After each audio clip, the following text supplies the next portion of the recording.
Hello, everybody. Dr. Chris Martinson here. We are continuing with our censorship and fact-checking series. Today, in this moment, we're going to be discussing Twitter. Hey, Twitter censorship and fact-checking. I can't get a lot of information about Twitter fact-checking because they do have a misinformation policy, but they don't tell us if they're real people or how the decisions are made or where the lines are. Is this internal? Is this, somebody in a cubicle at Twitter? Are they outsourcing it? I have no idea. Couldn't find it out. So maybe somebody here can help me understand it. But their overview on December 2021, Twitter came forward and said, you may not use Twitter's services to share false or misleading information about COVID-19, which may lead to harm.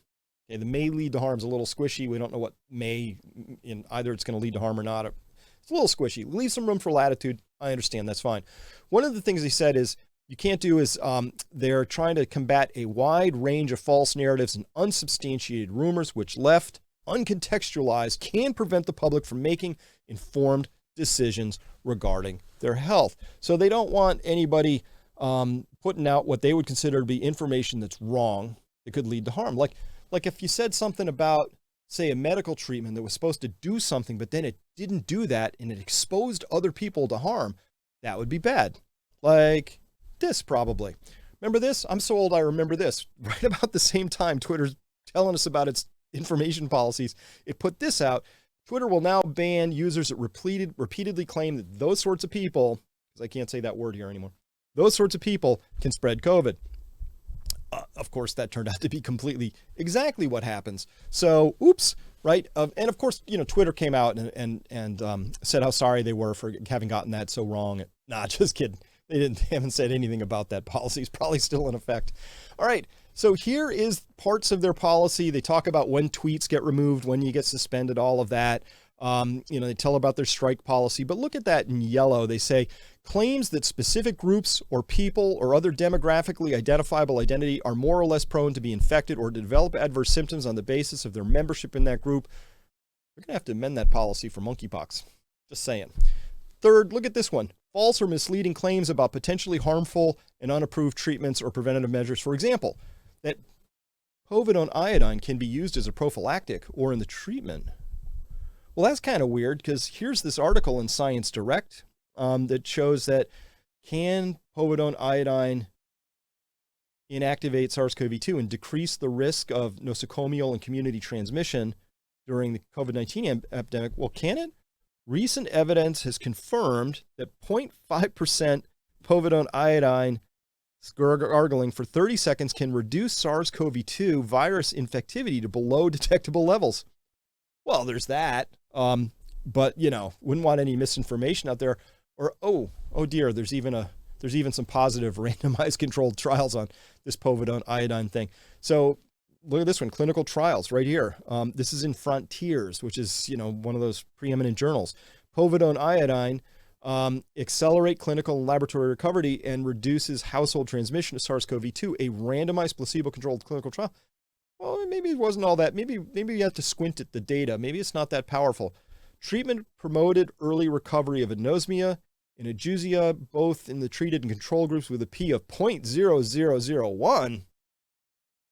So, looks like this is still this. I mean, if I brought those studies forward into Twitter, according to their current policies, that would be misinformation and I'd be suspended and I would lose all my followers and all the work I've gone into helping this company. Honestly, this company ought to be very few people on Twitter actually are responsible for most of its content. And there's very few people who take the time to be good, high quality, conscientious people attempting to put high quality content through there. And Twitter is saying, we don't like that. And we're not going to tell you where the edges are. And we're going to be very vague about it. And then we're just going to suspend people. The number of people who've been suspended off of Twitter is extraordinary to me. And these are people I trust, that I know personally in many cases, and who I valued for their ability to sift through the data and the information, because that's what science is. Science is a game of rugby. The ball goes this way for a little while, it goes that way for a little while, people get bloodied lips, but eventually we figure the outcome of the game, right? That's how science actually works. Twitter's trying to pretend like science is this settled thing, and you settle it by just making sure you have enough people who hold the same views as you saying the same thing, and that's settled science. And of course, that's not how it works. And why do I care so much? Because if we can't get this right about something as simple as povidone iodine, which is a factual thing, if we can't get this right about a number of other things in this COVID-19 space, we're going to have no luck whatsoever dealing with the energy crisis we see coming before us as we run out of available oil in the world, as we run out of more coal, as we run out of aquifers and water in districts. I mean, it's like, what I'm saying here is this stuff we're talking about around COVID-19 is actually relatively simple compared to the sorts of predicaments we are about to face. And that's why I care, because if we can't get our facts right around simple stuff, and we're all blinkered and biased by our political identities and identity politics and grievous party this and that's and all that, if we can't like put that aside, we have no chance of getting through what's probably going to be one of the biggest economic crises and environmental and energy crises any species has ever gone through, but certainly our species. All right, so carrying on here, if you ever lose track of me here or in any of these other places, this is sort of the universe of places I hang out. Number one, of course, is my own website, peakprosperity.com. You can sign up there. If you sign up there for our free newsletter, give us your email. That's what it costs you. What do you get? You get to stay in contact. We have a lot of information coming out. We've got a newsletter that puts all of our curated content plus articles and things like that. You might like it. As well, you can follow me at Twitter, Rumble, Sovereign.media is Ben Swan's amazing new platform that's getting built out right now. That .media is like saying .com, so Sovereign.media, Odyssey as well. And why do you do that? Because obviously, if you speak the truth or you say something even that's not in alignment with the current narrative, you get censored. It happens all the time. In fact, you may want to resubscribe to this channel. You might be surprised if you are already subscribed. You might not be. People get unsubscribed from this channel all the time. People get unfollowed from my Twitter feed all the time. I hear about it because they tell me. As well, you may want to become a member at Peak Prosperity. That's where you get all the benefits. Peak Insider, our middle option there, most popular.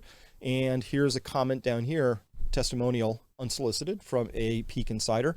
We deliver a lot of value. And so I'm on there all the time, and our amazing community's on there all the time talking about stuff like this. All right, so carrying on with Twitter, they say here, well, who can report violations of this policy? This policy of not talking about povidone iodine, for instance. While we have recently launched a customer report feature in some countries, we primarily enforce this policy in close coordination with trusted partners, including health authorities, NGOs and governments, and continue to use and consult with information from those sources when reviewing content. NGOs? You mean like the Wellcome Trust? You mean like the Bill and Melinda Gates Foundation? That kind of stuff? Yep. I guess. And public health authorities and trusted partners, but they're a little vague on who those trusted partners are. So Mary Talley Bowden, who recently got suspended off of Twitter and then maybe had come back on, and I'm not clear where this stands, but noted here that America First Legal had obtained emails between the CDC director of digital media, that's Carol Crawford, and Twitter executives on how to suppress free speech. And we got some examples of that. So this is an email from Carol Crawford, and it's going to, well, oh, look at some names in here. We got a few names in yellow right there. I'll go through a couple of those with you here. And she writes, thank you for those who were able to attend today. And when was this? This is back in May of 2021. Here are the slides. Please do not share outside of your trust and safety teams. So what's interesting is this is a director at the CDC sending secret slides to people in social media companies. And here's a few of the names. Todd O'Boyle, he's on there. He's in charge of policy at Twitter. And he's a senior manager of public policy. And so Todd's name is right on there. There it is, Todd O'Boyle right there. And so Todd's on there, and he's writing back and forth with Mary. As well, Jan Fowler and Tenaros was on there. And this is a senior manager of U.S. government affairs and public policy at Google. So, Jan's background includes 2 decades of experience in Washington, D.C., focusing on government affair strategies, ex-Senate, ex-House legislative assistant, currently Google government affairs, public policy, supporting external outreach to U.S. federal government. So, yeah, external outreach to U.S. federal government, talking about how the CDC can help leverage these people here to suppress what can't be talked about. So CDC has a point of view. Well, let's take a look at that. What could that point of view be? First, another email name that was on there is Peyton Lahim. Here working in the New York Times, but now it was part of public policy for Facebook during that period of time. Prior to that was a senior policy advisor at the White House. So obviously very well tapped in with the whole government apparatus. And here's one of those slides from that slide deck that America First Legal had managed to pry out of the CDC. Note here, this is an example of a slide. There were many, many different slides. I just pulled one out. So advisory. Misinformation has been identified regarding the purpose of COVID-19 vaccines. Please be on the lookout for statements, pictures, posts, or messages containing these things, which are bioweapons or part of a depopulation scheme, or which contain microchips. So I get it. That's what they're looking at. They're saying we don't want that kind of information going out. That seems bad to us. I think I understand the logic behind it is like, hey, those things could cause people to have hesitancy. Like people could have inappropriate questions. I get it. But look at the facts. Here they laid out where, when, status, potential impact, reduced vaccine acceptance. This is what they're trying to combat. But look at the facts. The facts. COVID-19 things are safe and effective. COVID-19 things were evaluated in terms of thousands of participants in clinical trials.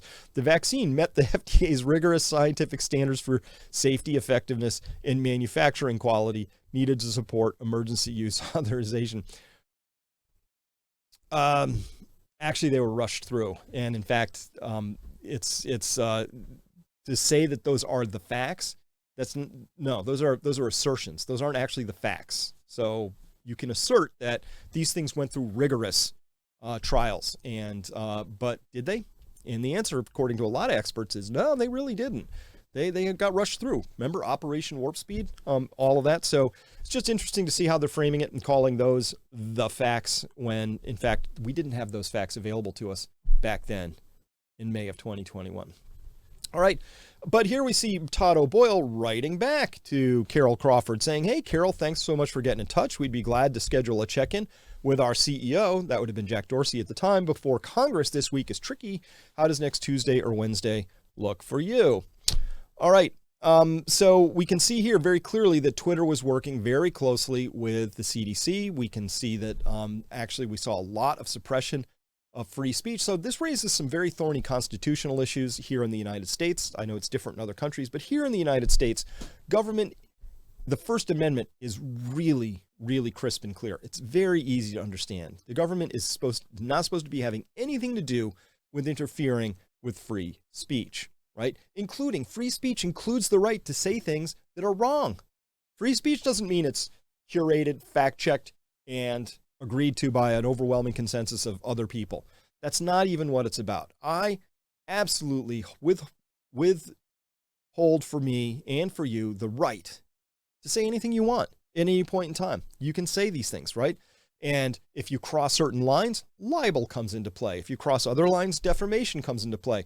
But free speech is absolutely really, really critical, particularly when it comes to science. It's the cornerstone of it. When it comes to intellectual pursuits, you have to have free speech. You can't say, we can't talk about those things because those are microaggressions against certain individuals. So we just can't even talk about those. We can only use these pre-approved thought constructs to try and have a wide-ranging conversation. It actually doesn't, not how it works, right? All right, so that's one of the things that we know that Twitter was up to. I want to just show you very quickly this is kind of something I run into. So what I'm going to show you here is just a quick little video I took of the experience I have on Twitter on a daily basis now. And notice this is a comment I had made, a post I'd put up on Twitter, and people are commenting to it. And look at Andrew Purdy down here. See that? There's a 1 there. So somebody's left a comment on Andrew's comment to me. And so I'm like interested. I like to see well, what's going on? So I notice here that there's a comment there. So I click on Andrew Purdy's comment, which should bring up, oh, hey, look, now I have to click through a warning. I have to do that all the time. So I click through and there's no comment. Where it is? Where'd the comment go? That happens all the time. So that's called comment hiding, and it really limits engagement. I'm sure if I went back there a couple of weeks, 3 or 4 weeks later, the comment would show up, but now it's taken away the vibrancy of that moment. And I can now see the comment when it's no longer relevant or the energy's all gone. And it makes it seem like, hey, we're leaving your stuff up there. We're not really censoring you, but we put these sort of, we throw some sand in the transmission. So I can't see the comments that I'm leaving. Now, what's interesting is sometimes I leave comments, I can see them, but if I go on a second device that I've anonymized and I come through a second IP address using something like a VPN, I can't see that comment anymore. I can see that I've left it, but I can't see it from this other source. So it's a form of shadow banning. Now, here's another thing that Twitter does. This is called like stripping. Just notice the behavior of what happens when I'm trying to interact with people who've left comments on a comment I made, and oh, hey, went from 1 to 2 back down to 1. Well, how about this one? Wait a minute, what's going on here? Oh man, Twitter won't let me have likes on things. They come and they go. And it's not, so somebody said, oh, that's just a bug. It's not a bug, because see, I could leave one on that one, and I could leave one on that one, and I could leave one, I think, on this next one here. But sometimes I can, sometimes I can't. So the likes get stripped and all that. And again, I'm sure when you go back and weeks later or days later, you'll find out the likes were actually there. But it's just a little algorithm, a little fun they're having to take people who they don't approve of, and I assume, and just limit their experience and make it so that it's looks like you don't have a lot of engagement. It's a form of shadow banning. And so this is sort of the level of trickery that's been going on. But here's what we know for sure. Twitter was working closely with the CDC to define what people could and could not talk about. Some people were outright suspended for saying stuff that we now know was actually true. But somehow Twitter, in its infinite wisdom, knew that stuff was inappropriate to talk about. And we don't know how they know that, because they won't tell us who the NGOs, who the independent fact checkers are. We don't know what their process is. It's just they decide that, for instance, like when we started way back up here, this was something that Twitter was sure about at one point in time. They were going to ban you if you repeatedly claimed that those sorts of people there can spread COVID, which of course we all now know is completely true. But there were people who got banned for having dared to say that. So what other things are people talking about today that they're getting banned for? Hey, who knows, right? But we can guarantee that it is going on at this point in time. So that said, I will tell you that if you can't find me on this channel, find me over here. These are all the places that you can find my work. And why do you need all this information? Because sometimes that stuff happens. I may get knocked off this channel, yet you don't know. Who knows?